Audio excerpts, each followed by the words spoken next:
Osimhen tunggu tawaran dari Manchester United. Tegas, Amorim enggak akan bawa pemain problematik saat tur pramusim. MU ingin bajak Joao Palhinha dari Bayern Munchen.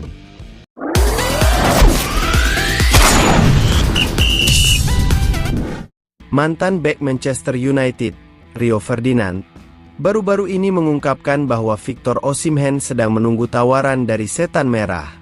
Pernyataan ini muncul setelah MU gagal mendapatkan Victor Gyökeres, yang lebih memilih bergabung dengan klub Liga Champions. Osimhen, penyerang Napoli yang musim lalu dipinjamkan ke Galatasaray, kini dikabarkan siap dilepas oleh klub asal Italia tersebut dengan harga yang menarik. Kesempatan ini memberikan peluang besar bagi MU untuk memperkuat lini serang mereka.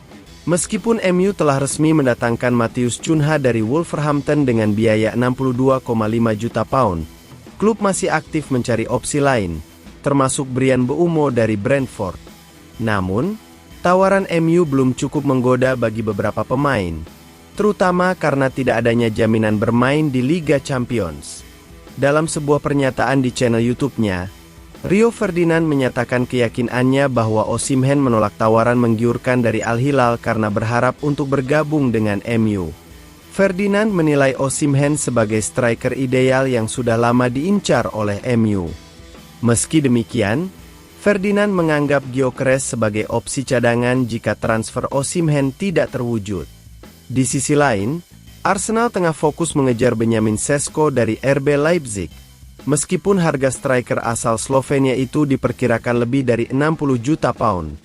Jika gagal, Arsenal akan mempertimbangkan Ollie Watkins sebagai alternatif.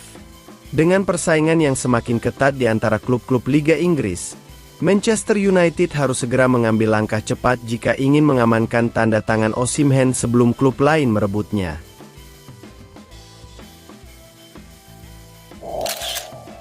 Manajer Manchester United, Ruben Amorim, mulai menunjukkan ketegasan dalam upayanya membangun kembali skuad Setan Merah menjelang musim 2025-2026, musim penuh pertamanya di Old Trafford. 4 bintang utama, Marcus Rashford, Alejandro Garnacho, Antony, dan Jadon Sancho, dilaporkan tidak akan ikut dalam tur pramusim ke Amerika Serikat jika mereka belum menemukan klub baru sebelum bulan Juli. Keputusan ini menjadi sinyal tegas dari Amorim untuk menegakkan disiplin dan menerapkan visi barunya di Manchester United.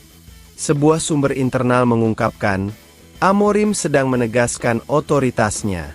Dia bergabung di tengah musim lalu, tetapi kini dia memiliki kesempatan untuk membentuk tim sesuai dengan filosofinya. Pelatih asal Portugal ini hanya ingin bekerja dengan pemain yang siap berkorban untuk klub dan sepenuhnya mendukung rencananya.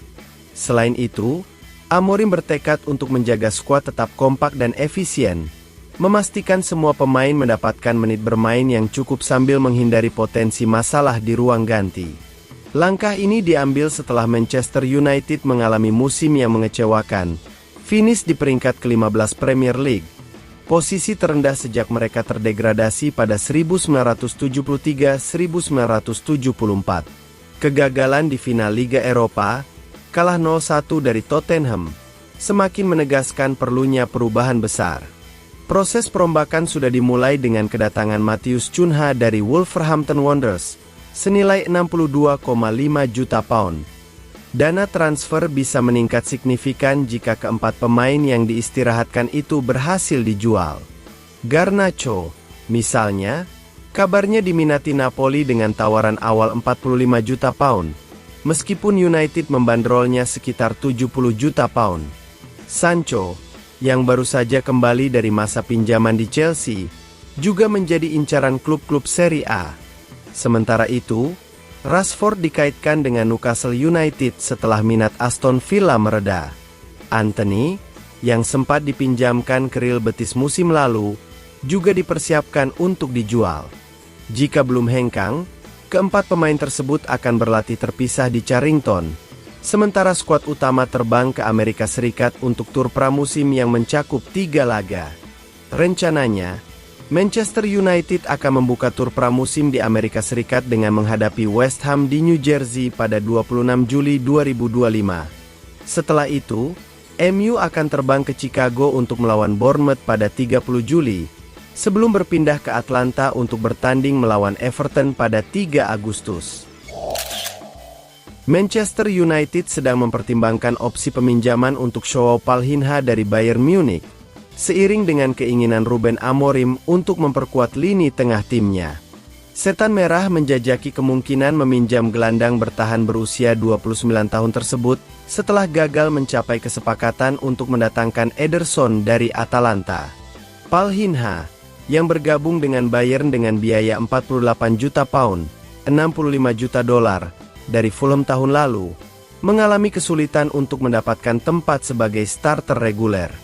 Dia mungkin diizinkan untuk pergi sementara waktu, dengan pembicaraan internal antara Bayern dan Manchester United sedang berlangsung, menurut laporan dari Give Me Sport. Amorim berambisi menambah gelandang berpengalaman di Liga Primer ke dalam skuadnya, terutama mengingat keterbatasan dana setelah merekrut Matheus Cunha seharga 62,5 juta pound, 83,4 juta dolar. Palhinha dianggap cocok dengan profil yang dibutuhkan, dan pengalamannya di Inggris diharapkan dapat membantu menstabilkan lini tengah yang kurang memiliki kehadiran fisik. United juga bersiap untuk melepas Alejandro Garnacho guna melonggarkan anggaran mereka untuk mendatangkan Palhinha. Awalnya, Bayern lebih memilih penjualan permanen dan mematok harga sekitar 30 juta pound, 40 juta dolar, untuk pemain internasional Portugal tersebut. Namun, mereka kini mempertimbangkan opsi peminjaman untuk membantu Palhinha menemukan kembali performa terbaiknya. Dia masih terikat kontrak selama 4 tahun di Allianz Arena dengan gaji hampir 200.000 pound per pekan ditambah bonus, sehingga Bayern tidak terburu-buru untuk menjualnya. Di sisi lain, United melihat Palhinha sebagai solusi yang lebih terjangkau untuk memperkuat lini tengah mereka. Setan Merah kemungkinan akan menunggu keputusan akhir dari Bayern sebelum melanjutkan dengan tawaran resmi. Jika kesepakatan tercapai, Palhinha bisa tiba tepat waktu untuk pramusim dan siap tampil dalam laga pembuka United di Liga Primer melawan Arsenal pada 17 Agustus.